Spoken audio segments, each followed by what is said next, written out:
Viewers welcome back in our program जी doctor साहब अगले इशू तो पहला ਅਸੀਂ ਆਪਣੇ ਦਰਸ਼ਕਾਂ ਦੱਸ ਦਈਏ व्यूअर्स ਜੇ ਤੁਸੀਂ ਟੀਵੀ 84 ਨਾਲ ਜਾਂ ਪ੍ਰੋਗਰਾਮ ਸੱਚੋ ਸੱਚ ਨਾਲ ਫੇਸਬੁੱਕ ਰਾਹੀਂ ਜੁੜੇ ਤਾਂ ਇਸ ਨੂੰ ਵੱਧ ਤੋਂ ਵੱਧ ਲਾਈਕ ਕਰੋ ਤੇ ਸ਼ੇਅਰ ਕਰੋ ਅਤੇ ਨਾਲ ਹੀ YouTube ਤੇ ਸਬਸਕ੍ਰਾਈਬ ਵੀ ਕਰੋ।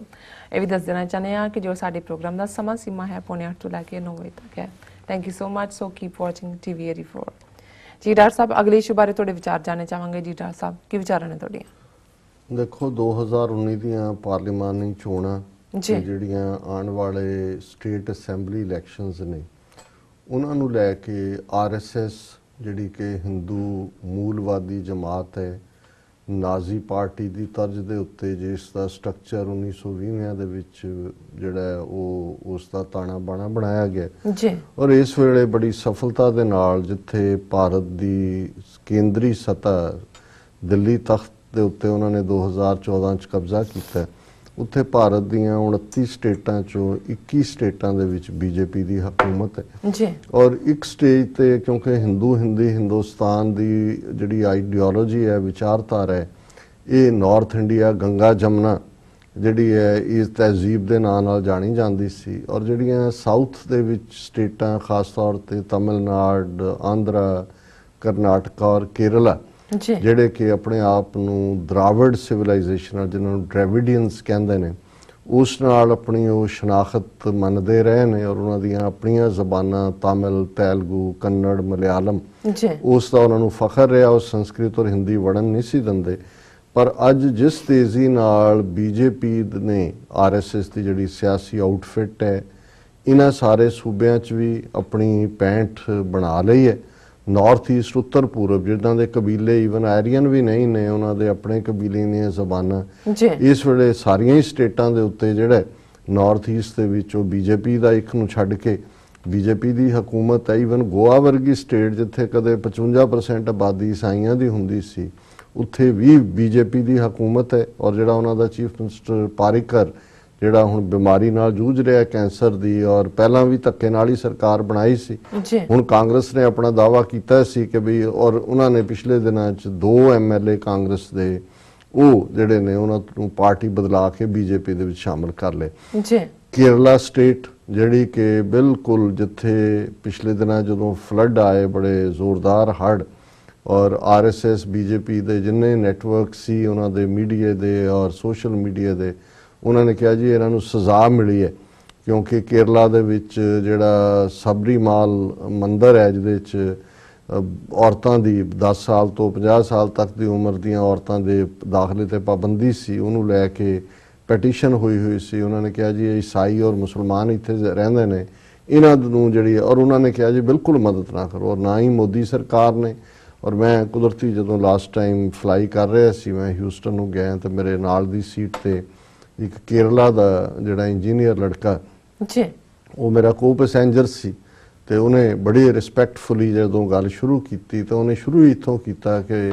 ਉਹ ਅੰਗਰੇਜ਼ੀ ਬੋਲ ਰਿਹਾ ਸੀ ਕਿ ਵੀ ਅਸੀਂ ਸਿੱਖਾਂ ਦੇ ਹਮੇਸ਼ਾ ਹੀ ਸ਼ੁਕਰਗੁਜ਼ਾਰ ਰਵਾਂਗੇ ਕਿ ਜਿੱਥੇ ਬਾਕੀ ਉੱਥੋਂ ਦੇ ਲੋਕਾਂ ਨੇ ਔਰ ਸਰਕਾਰ ਨੇ ਸਾਥ ਨਹੀਂ ਦਿੱਤਾ ਸਿੱਖਾਂ ਨੇ ਆ ਕੇ ਉੱਥੇ ਲੰਗਰ ਵੀ ਲਾਇਆ ਲੋੜਾਂ ਵੀ ਪੂਰੀਆਂ ਕੀਤੀਆਂ ਉਹਨਾਂ ਨੇ ਕਿਹਾ ਜੀ ਹੁਣ ਸਿੱਖ ਸਾਡੇ ਉੱਥੇ ਕੁਝ ਇਲਾਕੇ ਨੂੰ ਉੱਥੇ ਘਰ ਬਣਾ ਕੇ ਦੇ ਰਹੇ ਨੇ ਸੋ ਤੁਹਾਨੂੰ ਫਖਰ ਵੀ ਮਹਿਸੂਸ ਹੁੰਦਾ ਪਰ ਹੁਣ ਉਹ ਕੇਰਲਾ ਬੀਜੇਪੀ ਦਾ ਔਰ RSS ਦਾ ਏਜੰਡਾ ਜਿਹੜਾ ਸਿੱਧੇ ਤੌਰ ਤੇ ਸਿਆਸਤ ਰਾਹੀਂ ਮਜ਼ਹਬ ਇਹਨਾਂ ਦਾ ਕੋਈ ਫੇਥ ਮਜ਼ਹਬ ਦੇ ਉੱਤੇ ਨਹੀਂ ਹੈ ਹਿੰਦੂ ਧਰਮ ਦੇ ਉੱਤੇ ਵੀ ਜੋ ਵੀ ਇਹਨਾਂ ਦੀਆਂ ਪਰੰਪਰਾਵਾਂ ਨੇ ਉਹਦੇ ਤੇ ਵੀ ਇਹਨਾਂ ਦਾ ਯਕੀਨ ਨਹੀਂ ਹੈ ਇਹ ਸਿਰਫ ਮਜ਼ਹਬ ਨੂੰ ਹਥਿਆਰ ਦੇ ਤੌਰ ਤੇ ਵਰਤਦੇ ਨੇ ਸਿਆਸਤ ਦੇ ਲਈ ਔਰ ਇਹ ਗੱਲ ਸਿਰਫ ਮੈਂ ਨਹੀਂ ਕਹਿ ਰਿਹਾ LK ਅਡਵਾਨੀ ਜਿਹੜੇ ਮੇਨ ਜਿਹੜੇ 4-5 ਕ੍ਰਿਮੀਨਲ ਨੇ ਜਿਨ੍ਹਾਂ ਦੇ ਉੱਤੇ ਦੋਸ਼ ਹੈ ਬਾਬਰੀ ਮਸਜਿਦ ਢਾਣ ਦਾ 6 ਦਸੰਬਰ 1992 ਨੂੰ ਔਰ ਉਸ ਦੇ ਦੌਰਾਨ ਜਿਹੜਾ ਬੰਬਈ ਦੇ ਵਿੱਚ ਮੁਸਲਮਾਨਾਂ ਦਾ ਕਾਫੀ ਘਾਣ ਕੀਤਾ ਗਿਆ ਔਰ ਉਹਦੇ ਤੇ ਲਿਬਰਮੈਨ ਕਮਿਸ਼ਨ ਬਣਿਆ ਸੀ ਉਸ ਦੇ ਸਾਹਮਣੇ ਅਡਵਾਨੀ ਨੇ ਕਿਹਾ ਸੀ ਕਿ ਵੀ ਇਹ ਜਿਹੜਾ ਬਾਬਰੀ ਮਸਜਿਦ ਦਾ ਮੁੱਦਾ ਇਹ ਮਜ਼ਹਬੀ ਨਹੀਂ ਹੈ ਇਹ ਸਿਆਸੀ ਹੈ ਸੋ ਜ਼ਾਹਰਾ ਤੌਰ ਦੇ ਉੱਤੇ ਕਿ ਵੀ ਇਸ ਨੂੰ ਸਿਆਸਤ ਖੇਡ ਕੇ ਹੀ ਉਹ ਬੀਜੇਪੀ ਜਿਸ ਦੀਆਂ ਭਾਰਤ ਦੀ ਪਾਰਲੀਮੈਂਟ ਸਿਰਫ 2 ਸੀਟਾਂ ਸੀ ਉਹਦੇ ਚੋਂ ਐਬਸੋਲੂਟ ਮੈਜੋਰਿਟੀ ਤੱਕ ਪਹੁੰਚੇ ਔਰ ਹੁਣ ਕੇਰਲਾ ਜਿੱਥੇ ਕਿ ਚੋਣਾਂ ਹੋਣ ਵਾਲੀਆਂ ਨੇ ਔਰ ਕੇਰਲਾ ਇੱਕ ਐਸੀ ਸਟੇਟ ਹੈ ਜਿੱਥੇ ਬਹੁਤ ਜ਼ਿਆਦਾ ਸਮਾਂ ਕਮਿਊਨਿਸਟਾਂ ਦੀ ਹਕੂਮਤ ਹੀ ਬਣਦੀ ਰਹੀ ਜਾਂ ਕਦੀ ਕਾਂਗਰਸ ਦੀ ਔਰ ਪਹਿਲੀ ਆਜ਼ਾਦ ਭਾਰਤ ਦੇ ਵਿੱਚ ਜਿਹੜੀ ਕਮਿਊਨਿਸਟ ਹਕੂਮਤ ਹੈ ਕੇਰਲਾ ਦੇ ਵਿੱਚ ਬਣੀ ਸੀ ਜਿਹਦੇ ਵਿੱਚ ਨੰਬੂਦਰੀ ਪਾਦ ਚੀਫ ਮਿਨਿਸਟਰ ਸੀ ਔਰ ਹੁਣ ਵੀ ਉੱਥੇ ਲੈਫਟਿਸਟ ਦੀ ਹਕੂਮਤ ਹੈ, ਕਮਿਊਨਿਸਟਾਂ ਦੀ। ਸੋ ਹੁਣ ਬੀਜੇਪੀ ਨੇ, ਔਰ ਇਹ ਤਮਿਲਨਾਡੂ ਦਾ ਅਜੇ ਤੱਕ ਇਹਨਾਂ ਦੇ ਪੈਰ ਨਹੀਂ ਲੱਗੇ, ਜੈਲਲਤਾ ਤੋਂ ਬਾਅਦ ਇਹ ਕੋਸ਼ਿਸ਼ ਕਰ ਰਹੇ ਨੇ ਕੁਛ ਨਾ ਕੁਛ ਕਰਕੇ। ਕਰਨਾਟਕਾ ਪਹਿਲੀ ਸਟੇਟ ਸਾਊਥ ਦੀ ਜਿੱਥੇ ਬੀਜੇਪੀ ਨੇ ਆਪਣੀ ਯਾਦੂਰੱਪਾ ਰਾਹੀਂ ਕਰਪਟ ਬੰਦਾ ਆਪਣੀ ਸਰਕਾਰ ਵੀ ਬਣਾਈ। ਆਂਧਰਾ ਦੇ ਵਿੱਚ ਸਿੱਧੇ ਤੌਰ ਤੇ ਨਹੀਂ, ਤੇਲਗੂ ਦੇਸ਼ਮ ਇਹਨਾਂ ਦੀ ਸਹਿਯੋਗੀ ਪਾਰਟੀ ਸੀ, ਉਹਦੇ ਰਾਹੀਂ ਬੀਜੇਪੀ ਨੇ ਆਪਣਾ ਉੱਥੇ ਜਿਹੜਾ ਬੇਸ ਬਣਾਇਆ। ਹਾਲਾਂਕਿ ਜਦੋਂ ਹੁਣ ਤੇਲਗੂ ਦੇਸ਼ਮ ਨੇ ਸਪੈਸ਼ਲ ਇਕਨੋਮਿਕਲ ਸਟੇਟਸ ਦੇ ਮੁੱਦੇ ਤੇ ਬੀਜੇਪੀ ਨਾਲੋਂ ਆਪਣਾ ਨਾਤਾ ਤੋੜਿਆ ਤੇ ਪਿਛਲੇ ਦਿਨਾਂ 'ਚ ਇਨਕਮ ਟੈਕਸ ਦੀਆਂ ਪਾਰਟੀਆਂ ਨੇ ਉਹਨਾਂ ਦੇ ਲੀਡਰਾਂ ਦੇ ਘਰਾਂ ਤੇ ਰੇਡ ਕੀਤੇ ਨੇ ਉਹਨਾਂ ਨੂੰ। ਲੇਕਿਨ ਕੇਰਲਾ ਦੇ ਵਿੱਚ ਜਿੱਥੇ ਮੇਰੇ ਕੋਲ ਹੁਣ ਸਟੈਟਿਸਟਿਕਸ ਤਾਂ ਨਹੀਂ ਹੈ, ਪਰ ਜੇ ਮੈਂ ਗਲਤ ਨਾ ਹੋਵਾਂ ਤੇ ਈਵਨ ਹਿੰਦੂ ਉੱਥੇ ਮਾਈਨੋਰਿਟੀ 'ਚ ਨੇ, 30-35% ਹੋਣਗੇ। ਔਰ ਕਿਉਂਕਿ ਕੇਰਲਾ ਦੀ 10% ਆਬਾਦੀ ਤਾਂ ਜਿਹੜੀ ਹੈ ਉਹ ਮਿਡਲ ਈਸਟ ਖਾੜੀ ਦੇ ਦੇਸ਼ਾਂ 'ਚ ਹੈ, ਔਰ ਉਹਨਾਂ ਦੀ ਇਕਨੋਮੀ ਦੇ ਸਿਰ ਤੇ ਉੱਤੇ ਹੀ ਜਿਹੜਾ ਉਹ ਮੈਂ ਦੇਖ ਰਿਹਾ ਸੀ ਕਿ ਸਾਨੂੰ ਬਹੁਤ ਵਾਰੀ ਲੱਗਦਾ ਹੁੰਦਾ ਵੀ ਪੰਜਾਬੀ ਅਸੀਂ ਬਹੁਤ ਬਾਹਰ ਹੈ, ਸਿੱਖ ਔਰ ਅਸੀਂ ਬਹੁਤ ਸਾਡੇ ਬੰਦੇ ਜਿਹੜੇ ਨੇ ਉਹ ਪੈਸਾ ਭੇਜਦੇ ਨੇ ਜਿਹੜਾ ਫੋਰਨ ਐਕਸਚੇਂਜ ਆਉਂਦਾ। ਜਿੰਨਾ ਭਾਰਤ ਦੀ ਫੋਰਨ ਐਕਸਚੇਂਜ ਹੁੰਦੀ ਹੈ 40% ਜਿਹੜਾ ਅਮਾਉਂਟ ਹੈ ਉਹ ਕੇਰਲਾ ਦੇ ਲੋਕ ਜਿਹੜੇ ਬਾਹਰ ਨੇ ਉਹ ਭੇਜਦੇ ਨੇ, ਕਿਉਂਕਿ ਹਰ ਜਿਹੜੇ 10% ਲੋਕ ਕੈਨੇਡਾ ਦੇ ਬਾਹਰ ਨੇ, ਜਿਹੜੇ ਉਹਨਾਂ ਦੇ ਕੇਰਲਾ ਦੇ ਬਾਹਰ ਨੇ। ਪੰਜਾਬ ਦੀ 12-13% ਹੈ ਜਿਹੜੀ ਉਹ ਫੋਰਨ ਐਕਸਚੇਂਜ ਰਿਜ਼ਰਵਸ ਜਾਂਦਾ ਹੈ। ਫਿਰ ਤਮਿਲਨਾਡੂ ਦੀ ਹੈ, ਫਿਰ ਆਂਧਰਾ ਦੀ ਹੈ 8-10-12%। ਗੁਜਰਾਤ ਈਵਨ ਪਹਿਲੀਆਂ 6 ਸਟੇਟਾਂ 'ਚ ਵੀ ਨਹੀਂ ਆਉਂਦਾ। ਹਾਲਾਂਕਿ ਗੁਜਰਾਤੀ ਕਿੰਨੀ ਵੱਡੀ ਗਿਣਤੀ, ਇਹਦਾ ਮਤਲਬ ਹੈ ਵੀ ਇਹ ਸਾਰੇ ਬਲੈਕ 'ਚ ਹੀ ਭੇਜਦੇ ਨੇ। ਸੋ ਉਸ ਕੇਰਲਾ ਨੂੰ, ਕਿਉਂਕਿ ਉਹਨਾਂ 'ਚ ਜਿਹੜੇ ਬਾਹਰ ਦੇਸ਼ਾਂ 'ਚ ਨੇ ਉਹਨਾਂ 'ਚ ਜ਼ਿਆਦਾ ਮੁਸਲਮਾਨ ਨੇ ਔਰ ਈਸਾਈ ਨੇ। ਤੁਹਾਨੂੰ ਇਹਨਾਂ ਮੁਲਕਾਂ 'ਚ ਵੀ, ਅਮਰੀਕਾ 'ਚ ਵੀ ਕੇਰਲਾ ਦੀਆਂ ਨਰਸਾਂ, ਸਾਊਥ ਇੰਡੀਆ ਦੀਆਂ ਮੋਸਟਲੀ ਕੇਰਲਾਈਟ, ਐਜੂਕੇਸ਼ਨ ਦਾ ਲੈਵਲ ਔਰ ਇੱਕ ਸਟੇਜ ਸੀ ਵੀ ਹੁਣ ਵੀ ਹੋਏਗਾ ਕਿ ਹਾਈਐਸਟ ਐਜੂਕੇਸ਼ਨ ਵਿਮਨ ਦੀ ਕੇਰਲਾ ਦੇ ਵਿੱਚ ਹੈ। ਲੇਕਿਨ ਕਿਵੇਂ ਬੀਜੇਪੀ ਨੇ ਉੱਥੋਂ ਦਾ ਉਹ ਸਾਬਰੀਮਾਲਾ ਮੰਦਰ, ਸਾਬਰੀਮਾਲ ਜਿਹਦਾ ਅਸੀਂ ਜ਼ਿਕਰ ਕੀਤਾ ਸੀ ਕਿ ਕਿਵੇਂ ਉਹਦੇ 'ਚ ਜਿਹੜਾ ਇੱਕ ਭਗਵਾਨ ਆਯੱਪਾ ਹੈ ਉਹਦੇ 'ਚ ਉਹਨੂੰ ਬ੍ਰਹਮਚਾਰੀ ਐਲਾਨਿਆ ਹੋਇਆ ਔਰ 5-6 ਸਦੀਆਂ ਪੁਰਾਣਾ। ਅਸੀਂ ਕੱਲ ਸੈਗਮੈਂਟ ਦੇ ਉੱਤੇ ਕੀਤਾ ਸੀ, ਉਹਦੇ 'ਚ ਔਰਤਾਂ ਨੂੰ ਅਲਾਓ ਨਹੀਂ ਕਰਦੇ ਜਾਣਾ। ਸੁਪਰੀਮ ਕੋਰਟ ਨੇ ਇੱਕ ਫੈਸਲਾ ਦਿੱਤਾ ਔਰ ਉਹਦੇ ਥੱਲੇ ਉਹਨਾਂ ਨੂੰ ਅਲਾਓ ਕਰਤਾ। ਹੁਣ ਪਿਛਲੇ 2 ਦਿਨਾਂ ਤੋਂ ਉੱਥੇ ਇਹਨਾਂ ਨੇ ਬੀਜੇਪੀ ਉਹਨੂੰ ਸਿਆਸਤ ਦੇ ਤੌਰ ਤੇ ਵਰਤ ਕੇ ਉੱਥੇ ਉਹਨਾਂ ਨੇ ਪੂਰਾ ਮਾਹੌਲ ਐਸਾ ਬਣਾ ਦਿੱਤਾ ਵੀ ਪੁਲਿਸ ਨੂੰ ਲਾਠੀ ਚਾਰਜ ਕਰਨਾ ਪਿਆ। ਜਿਹੜੀਆਂ 2-3 ਔਰਤ ਪੱਤਰਕਾਰ ਜਿਨ੍ਹਾਂ 'ਚ ਕੋਈ ਫੋਰਨਰ ਵੀ ਸੀ ਕਵਰ ਕਰਨ ਗਈਆਂ, ਉਹਨਾਂ ਨੂੰ ਵੀ ਭੀੜ ਨੇ ਰੋਕਿਆ ਔਰ ਉਹਨਾਂ ਦੇ ਖਿਲਾਫ ਹਿੰਸਾ ਵੀ ਇਸਤੇਮਾਲ ਕੀਤੀ। ਔਰ ਇਸ ਸਾਰੇ ਚੋਰ ਕੇਰਲਾ ਦੇ ਚੀਫ ਮਿਨਿਸਟਰ ਨੇ ਵੀ ਇਹ ਕਿਹਾ ਕਿ ਬੀਜੇਪੀ ਇਸ ਇਸ਼ੂ ਨੂੰ ਕੇਰਲਾ ਦੇ ਵਿੱਚ ਹਿੰਸਾ ਫੈਲਾ ਰਹੀ ਹੈ। ਔਰ ਇੱਕ ਪਾਸੇ ਜਿਹੜੇ ਇਹ ਲੋਕ ਇਹ ਦਾਵਾ ਕਰਦੇ ਨੇ ਕਿ ਜੀ ਹਮ ਤੋਂ ਸੰਵਿਧਾਨ ਕਾ ਸਨਮਾਨ ਕਰਤੇ हैं, ਇਹਨਾਂ ਦਾ ਤੁਸੀਂ ਦੇਖੋ। ਹੁਣ 2 ਚੀਜ਼ਾਂ ਜਿਹੜੀਆਂ ਸੁਪਰੀਮ ਕੋਰਟ ਦੇ ਕੋਲ ਨੇ, ਇੱਕ ਤਾਂ ਇੱਕ ਸਾਬਰਮਾਲਾ ਦੇ ਉੱਤੇ ਜਿਹੜਾ ਫੈਸਲਾ ਸੁਪਰੀਮ ਕੋਰਟ ਨੇ ਵੀ ਵਿਮਨ ਸ਼ੁੱਡ ਬੀ ਅਲਾਉਡ। ਦੁਸਹਿਰੇ ਦਾ ਦਿਨ ਲੰਘਿਆ ਔਰ ਇਹਨਾਂ ਦਾ ਜਿਹੜਾ ਹੈੱਡਕੁਆਟਰ ਨਾਗਪੁਰ ਦੇ ਵਿੱਚ ਹੈ, ਜਿਹੜੀ ਇਹਨਾਂ ਦੀ ਸਾਲ ਦੀ ਸਭ ਤੋਂ ਵੱਡੀ ਜਿਹੜੀ ਹੈ ਉਹ ਤਕਰੀਰ ਵੀ RSS ਮੁਖੀ ਦੀ ਹੁੰਦੀ ਹੈ। ਔਰ ਦੁਸਹਿਰੇ ਦੇ ਦਿਨ ਇਹ ਖੁੱਲ੍ਹੇਆਮ ਪਹਿਲਾਂ ਤਾਂ ਇਹ ਤਲਵਾਰਾਂ ਜਾਂ ਭਾਲਿਆਂ ਜਾਂ ਦੂਜਿਆਂ ਦੇ ਨਾਲ ਪੈਰੇਡ ਕਰਦੇ ਸੀ ਕਿ ਜੀ ਅਸੀਂ ਜਿਹੜਾ ਉਹ ਹਥਿਆਰਾਂ ਦੀ ਵਰਸ਼ਿਪ ਕਰਦੇ ਹਾਂ। ਹੁਣ ਜਿਹੜੇ ਅਗਨ ਹਥਿਆਰ ਵੀ ਨੇ, ਬੰਦੂਕਾਂ ਨਾਲ ਲੈਸ ਹੋ ਕੇ ਇਹਨਾਂ ਦੇ ਭਾਰਤ ਪਾਰਚ ਮਾਰਚ ਜਿਹੜਾ ਖੌਫ ਪੈਦਾ ਕਰਦੇ ਨੇ। ਔਰ ਇਸ ਮੌਕੇ ਦੇ ਉੱਤੇ RSS ਮੁਖੀ ਜਿਹੜਾ ਹੈ ਉਹ ਮੈਸੇਜ ਵੀ ਦਿੰਦਾ। ਔਰ ਹੁਣ ਕਿਉਂਕਿ ਹਕੂਮਤ ਇਹਨਾਂ ਦੀ ਹੈ, ਉਹਨੂੰ ਭਾਰਤੀ ਦੂਰਦਰਸ਼ਨ ਵੀ ਸਾਰੇ ਚੈਨਲ ਵੀ ਬ੍ਰੌਡਕਾਸਟ ਕਰ ਰਹੇ ਹੁੰਦੇ ਨੇ। ਔਰ ਕੱਲ ਜਿਹੜਾ ਇਸ ਦੁਸਹਿਰੇ ਦੇ ਮੌਕੇ ਮੋਹਨ ਭਾਗਵਤ ਨੇ 2 ਕਾਨੂੰਨ ਦੀਆਂ ਵੱਡੀਆਂ ਖਿਲਾਫ ਵਰਜ਼ੀਆਂ ਜਿਹੜੀਆਂ ਨੇ ਸੰਵਿਧਾਨ ਦੀਆਂ ਕੀਤੀਆਂ, ਕਿਉਂਕਿ ਉਹਨਾਂ ਨੂੰ ਇਹ ਪਤਾ ਹੈ ਵੀ ਇਹ ਸੁਪਰੀਮ ਕੋਰਟ ਜਾਂ ਕੁਝ ਨਹੀਂ ਹੈ। ਉਹਨਾਂ ਨੇ ਆਪਣੀ ਮਸਲ ਪਾਵਰ, ਗੁੰਡਾ ਪਾਵਰ ਇਸ ਲੈਵਲ ਤੇ ਲਿਆ ਕੇ ਖੜੀ ਕਰ ਦਿੱਤੀ ਹੈ। ਉਹਨਾਂ ਨੂੰ ਕੀ ਹੈ ਵੀ ਜੱਜ ਕੀ ਨੇ, ਇਹਨੂੰ ਘਰੋਂ ਵੀ ਨਹੀਂ ਨਿਕਲਣ ਦਿਆਂਗੇ, ਉਹਨਾਂ ਤੋਂ ਪਾੜ ਕੇ ਸੁੱਟਦੇ ਨੇ। ਭਾਵੇਂ ਕਈ ਵਾਰੀ ਉਹਨਾਂ ਨੂੰ ਬਾਹਰਲੇ ਤੌਰ ਤੇ ਕਹਿਣਾ ਪੈਂਦਾ ਜੀ ਹਮ ਸਨਮਾਨ ਕਰਤੇ हैं। ਹੁਣ ਜ਼ਾਹਰਾ ਤੌਰ ਦੇ ਉੱਤੇ ਜਿਹੜੀਆਂ ਮੋਹਨ ਭਾਗਵਤ ਨੇ ਦੋਵੇਂ ਗੱਲਾਂ ਕਹੀਆਂ। ਪਹਿਲੀ ਉਹਨੇ ਕਹੀ ਕਿ bring law to build Ram temple at Ayodhya. Bhagwat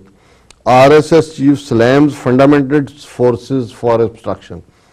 ਹੁਣ ਆਲਰੇਡੀ ਜਿਹੜਾ ਪਹਿਲਾ ਸੁਪਰੀਮ ਕੋਰਟ ਦਾ ਚੀਫ ਜਸਟਿਸ ਦੀਪਕ ਮਿਸ਼ਰਾ ਰਿਹਾ ਜਿਹੜਾ ਕਿ ਹਿੰਦੂ ਤੋਂ ਵੀ ਸੀ, ਉਹਨੇ ਜਿਹੜੀ ਬਾਬਰੀ ਮਸਜਿਦ ਢਾਹ ਕੇ ਮੰਦਰ ਬਣਾਉਣ ਦੀ ਲਾਈਨ ਵੜ, ਕਿਉਂਕਿ 2 ਅੱਡ-ਅੱਡ ਕੇਸ ਨੇ। ਇੱਕ ਕ੍ਰਿਮੀਨਲ ਕੇਸ ਹੈ ਬਾਬਰੀ ਮਸਜਿਦ ਤੋੜਨ ਦਾ, ਇੱਕ ਦੀਵਾਨੀ ਕੇਸ ਹੈ ਕਿ ਜ਼ਮੀਨ ਦਾ ਟਾਈਟਲ ਕਿਹਦੇ ਨਾਂ ਹੈ। ਉਸ ਦੇ ਵਿੱਚ 3 ਧਿਰਾਂ ਨੇ, ਉਹਨਾਂ 'ਚ ਇੱਕ ਨਿਰਮੋਹੀ ਅਖਾੜਾ ਹੈ, ਇੱਕ ਜਿਹੜਾ ਉਹ ਉਹਨਾਂ ਦਾ ਸੁੰਨੀ ਬੋਰਡ ਹੈ, ਔਰ ਤੀਸਰਾ ਰਾਮ ਲੱਲਾ ਮੰਦਰ ਵਾਲੇ ਜਿਹੜੇ ਨੇ ਇਹਨਾਂ ਦਾ ਕਲੇਮ ਹੈ। ਸੋ ਇਲਾਹਾਬਾਦ ਹਾਈ ਕੋਰਟ ਨੇ ਜਿਹਨੂੰ ਹੁਣ ਇਹਨਾਂ ਨੇ ਇਲਾਹਾਬਾਦ ਦਾ ਨਾਂ ਹੀ ਜਿਹੜਾ ਉਹ ਪ੍ਰਯਾਗਰਾਜ ਬਣਾ ਦਿੱਤਾ ਜੀ, ਔਰ ਉਸ ਨੇ ਫੈਸਲਾ ਦਿੱਤਾ ਸੀ ਕਿ ਵੀ ਇਹ ਡਿਵਾਈਡ ਕੀਤਾ ਜਾਏ ਨਾ ਤਿੰਨਾਂ 'ਚ। ਉਹਦੀ ਅਪੀਲ ਹੈ, ਸਾਰੀਆਂ ਧਿਰਾਂ ਨੇ ਅਪੀਲ ਕੀਤੀ ਔਰ ਸੁਪਰੀਮ ਕੋਰਟ ਨੇ ਆਉਣ ਵਾਲੇ ਹਫ਼ਤਿਆਂ 'ਚ ਡੇਟ ਮਾਰਕ ਕੀਤੀ ਹੈ ਕਿ ਵੀ ਇਸ ਦੀ ਸੁਣਵਾਈ ਕਰਨੀ ਹੈ। ਔਰ ਮੇਰਾ ਆਪਣੀ ਇਹ ਗੱਟ ਫੀਲਿੰਗ ਹੈ, ਮੈਂ ਗਲਤ ਵੀ ਹੋ ਸਕਦਾ ਹੈ, ਕਿ ਸੁਪਰੀਮ ਕੋਰਟ ਨੇ ਜਿਹੜਾ ਅਲਟੀਮੇਟਲੀ ਉੱਥੇ ਮੰਦਰ ਦੇ ਬਣਾਉਣ ਦੇ ਨਾਂ ਥੱਲੇ ਕਲੀਅਰੈਂਸ ਦੇ ਦੇਣੀ ਹੈ। ਪਰ ਇਹ ਹੁਣ ਕਿਉਂਕਿ ਆਪਣੀ ਕਲਾਇੰਟੇਲ ਨੂੰ, ਜਿਨ੍ਹਾਂ ਨੂੰ ਤੁਸੀਂ ਧਾਰਮਿਕ ਮਜ਼ਹਬੀ ਮੁੱਦਿਆਂ ਦੇ ਉੱਤੇ ਭੜਕਾਇਆ ਹੋਇਆ, ਉਹਨਾਂ ਨੂੰ ਤੁਸੀਂ ਦੇਣਾ ਕੁਛ ਨਾ ਕੁਛ ਜੀ, ਪੱਠੇ ਪਾਉਣੇ ਨੇ, ਉਹਨਾਂ ਦੀ ਹਉਮੈ ਨੂੰ ਵੀ ਜਿਹੜਾ ਔਰ ਉਹਨਾਂ ਨੂੰ ਤੁਸੀਂ ਐਨਗੇਜ ਵੀ ਰੱਖਣਾ। ਹੁਣ ਇਹ ਇੰਨੇ ਬੇਸਬਰੇ ਹੋ ਰਹੇ ਨੇ। ਮੋਹਨ ਭਾਗਵਤ ਨੇ ਆਪਣੇ ਮੈਸੇਜ ਦੇ ਵਿੱਚ ਕਿਹਾ ਕਿ ਬੰਦ ਕਰੋ ਬਾਕੀ ਸਾਰਾ ਜਿਹੜਾ ਉਹ ਕਾਨੂੰਨ ਲਿਆਓ ਇਹਦੇ ਥੱਲੇ। ਹੁਣ ਕਾਨੂੰਨ ਆਲਰੇਡੀ ਇੱਕ ਡੈਲੀਗੇਸ਼ਨ RSS ਦਾ ਜਿਹੜਾ ਇੱਕ ਮਿੱਟੀ ਦਾ ਮਾਧੋ ਰਾਸ਼ਟਰਪਤੀ ਬਣਾਇਆ ਕੋਵਿੰਦ ਦਾ ਕਿ ਕੀ ਉਹਦਾ ਨਾਂ ਹੈ ਜੀ, ਉਹਨੂੰ ਕਿਹਾ ਕਿ ਜੀ ਤੂੰ ਆਰਡੀਨੈਂਸ ਜਾਰੀ ਕਰ। ਹੁਣ ਕੋਈ ਵੀ ਚੀਜ਼ ਰਾਸ਼ਟਰਪਤੀ ਕੋਲ ਪਾਵਰ ਹੁੰਦੀ ਹੈ ਔਰ 6 ਮਹੀਨੇ ਦੇ ਵਿੱਚ ਪਾਰਲੀਮੈਂਟ ਨੇ ਰੈਟੀਫਾਈ ਕਰਨਾ ਹੁੰਦਾ। ਹੁਣ ਈਵਨ ਇਹ ਸੁਪਰੀਮ ਕੋਰਟ ਦੀ ਪ੍ਰੋਸੈਸ ਨੂੰ ਵੀ ਡਿੱਕਣ ਲਈ ਤਿਆਰ ਨਹੀਂ। ਉਹਨਾਂ ਨੂੰ ਇਹ ਹੈ ਕਿ ਵੀ ਆਰਡੀਨੈਂਸ ਲਿਆਏ ਰਾਸ਼ਟਰਪਤੀ। ਦੂਜਾ ਉਹਨਾਂ ਨੇ ਹਾਲਾਤ ਇਹ ਪੈਦਾ ਕਰ ਦਿੱਤੇ ਨੇ, ਜਿਸ ਕਿਸਮ ਦੀ ਹਿੰਦੂਤਵਾਦੀ ਆਂਧੀ ਤੂਫਾਨ ਉਹਨਾਂ ਨੇ 4 ਚਫੇਰੇ